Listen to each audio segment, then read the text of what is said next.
میرے نبی پاک صلی اللہ تعالیٰ علیہ وآلہ وسلم ارشاد فرماتے ہیں، رب جب کسی قوم سے محبت کرتا ہے تو انہیں آزمائش میں مبتلا کر دیتا ہے۔ پھر فرمایا اگر وہ اس پر صبر کریں، اللہ کی قضا پہ راضی رہیں تو پھر اللہ بھی ان سے راضی ہو جاتا ہے، اور اگر وہ ناراضگی کا اظہار کریں کہ یہ مصیبت کیوں آئی تو پھر اللہ بھی ناراض ہو جاتا ہے۔ اللہ تبارک و تعالیٰ ضرور آزمائے گا، خیر کے ساتھ بھی اور پریشانی کے ساتھ بھی۔ انسان پریشان اس وقت ہوتا ہے کہ جب وہ محنت کرتا ہے تو وہ کہتا ہے نتیجہ میری مرضی کا آنا چاہیے، یہ اس کا سب سے بڑا نقصان ہے۔ آپ رزلٹ کبھی اپنی مرضی کا نہ مانگیں، یہ دعویٰ ہی ٹھیک نہیں۔ بہت سارے لوگوں کو جانتا ہوں جو کہتے ہیں میں بندہ بھی ٹھیک ہوں بھی دیانتدار، محنت بھی بڑی کرتا ہوں، توجہ بھی میری پوری ہے، پر پھر بھی معاملہ صحیح کیوں نہیں ہوتے؟ تو میں کہتا ہوں پہلی باتیں ساری ٹھیک تھیں، آخری والی غلط ہے۔ اس لیے کہ محنت آپ کریں ساری، پر بندے نے رہنا تو بندہ ہی ہے نا۔ ساری محنت کر کے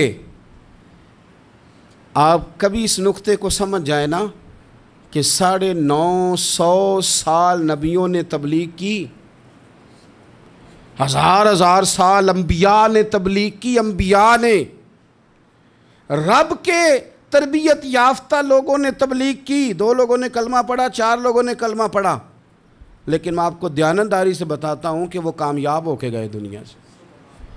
انبیاء کامیاب ہوئے، کیوں؟ اس لیے کہ رب نے انہیں کہا تھا جا کے پیغام دینا ہے، یہ نہیں کہا تھا کہ بندوں کا بدلنا بھی ضروری ہے۔ ہمارے بچے پتہ کیا کرتے ہیں؟ وہ فٹافٹ نہ پریشان ہو جاتے ہیں۔ نبیوں کے ذمہ تبلیغ کرنا ہے، یہ ان کا ذمہ نہیں کہ لوگ ضروری کلمہ پڑھیں۔ ہدایت تو رب کریم کے دست قدرت میں۔ انبیاء خلوص سے، للہیت سے جد و جہد کرتے رہے، لیکن انہوں نے یہ نہیں کہا کہ مالک اتنی محنت کی ہے بندے ٹھیک ہی نہیں ہوتے، یہ نہیں کہا انہوں نے، اس لیے کہ جو ان کی ڈیوٹی تھی انہوں نے ڈیوٹی صحیح کی۔ ہم نے اپنی ڈیوٹی کرنی ہے۔ پریشان اس وقت ہوتے ہیں جب نتیجہ اپنی مرضی کا مانگتے ہیں۔ نتیجہ نہ اپنی مرضی کا مانگے، رزلٹ نہ اپنی مرضی کا مانگے۔ اور جناب پیر صاحب میں فلانا وظیفہ بھی پڑھتا ہوں، فلانا وظیفہ بھی پڑھتا ہوں، فلانا وظیفہ بھی پڑھتا ہوں، دل نہیں صاف ہوتا، تو میں نے کہا یہ تو اللہ نہیں کر رہے ہیں۔ آپ ڈیوٹی کریں، آپ کام کریں جو آپ کے ذمہ لگایا گیا ہے، اس میں وہ قضا نہ کریں آپ، باقی اللہ تعالیٰ کرم نوازی فرمائے گا۔ دیکھیں ایک بادشاہ تھا، اس کی سلطنت میں نا وہ قوم بنانا چاہتا تھا۔ ہمارے بادشاہ، ہمارے حکمران قومیں نہیں بناتے، لوگوں کو اپنے حق میں قائل کرتے ہیں۔ اس لیے کبھی بھی ہمارے ملک میں قومی سوچیں عام نہیں کی جاتی، ذاتی سوچیں عام کی جاتی ہیں، ملی باتیں نہیں کی جاتی، ذاتی باتیں کی جاتی ہیں۔ وہ چاہتا تھا کہ میری قوم بن جائے۔ اس کا ایک ہیرا سلطنت میں سے گم ہو گیا، تو اس نے اعلان کیا، اس نے کہا کہ جو بندہ ہیرا تلاش کر کے لائے گا اسے انعام دوں گا۔ ساری قوم نکل کھڑی ہوئی ہیرا تلاش کرنے پر، ادھر بھی لوگ گئے ادھر بھی لوگ گئے، خشکیوں میں، دریاؤں میں، جہاں جہاں جس کی پہنچ تھی، جنگلوں میں، وادیوں میں، گھروں میں، بستیوں میں لوگوں نے ڈھونڈا۔ ساری قوم ایک ہیرا تلاش کر رہی ہے۔ بالآخر سب لوگ جمع ہو گئے ایک میدان میں۔ ایک بندہ اوپر چڑھا بادشاہ کے پاس، وہ اونچی جگہ پہ کھڑا تھا، اس نے کہا جناب یہ ہیرا مل گیا ہے۔ اب جب ایک کو ہیرا مل گیا تو باقیوں کے چہرے اتر گئے کہ یہ کامیاب ہوا، ہم ناکام ہوئے۔ بادشاہ چونکہ ان کی تربیت کے لیے یہ کام کر رہا تھا، اس نے کہا تمہارا کیا خیال ہے کہ اس ہیرے کے بغیر میرا گزارا نہیں تھا؟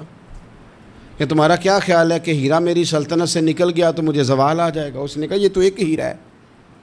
اٹھا کے پھینکا، دیوار کے ساتھ لگا، ہیرا ٹوٹ گیا۔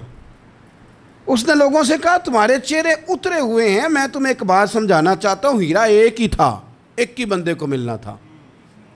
میں نے انعام کا اعلان تو یہ کیا تھا نا کہ جو ہیرا ڈھونڈ کے لائے گا اسے انعام دوں گا، لیکن اب میں تمہیں بتاتا ہوں کہ میں تم سب کو انعام دوں گا، اس لیے کہ ہیرا ایک تھا، ملنا ایک کو ہی تھا، سب کو مل سکتا نہیں، لیکن انعام اس لیے سب کو دوں گا کہ ہیرا ڈھونڈنے پر انعام نہیں دے رہا، میں کوشش کرنے پہ انعام دے رہا ہوں کہ تم نے کوشش تو کی، تم نکلے تو صحیح، جد و جہد تو کی۔ کچھ لوگ کہتے ہیں کہ ہمیں ہیرا مل بھی جائے، اور خدا کے بندے ہیرا ایک ہے، ہیرا ملنا کمال نہیں، محنت کرنا کمال ہے۔ چیف آف آرمی سٹاف 2 نہیں ہو سکتے، ایک ہی ہوگا۔ لیکن اب کو بندہ کہ میں نے پڑھنا ہی نہیں، بھرتی نہیں ہونا، فوج پہ جانا ہی نہیں، تو یہ بات اس کی غلط ہے۔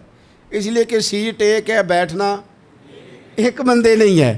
تو نے محنت کی کہ نہیں کی، جدوجہد کی کہ نہیں؟ اصل کام یہ ہے کہ ہم نا تیار نہیں ہوتے۔ اللہ فرماتے ہیں میں نے آزمانا ہے، میں نے آزمانا ہے، تم نے سفر جاری رکھنا ہے، لیکن یہ ضرور یاد رکھنا کہ وَإِلَيْنَا تُرْجَعُونَ، لوٹ کے تمہیں میرے پاس ہی آنا ہے۔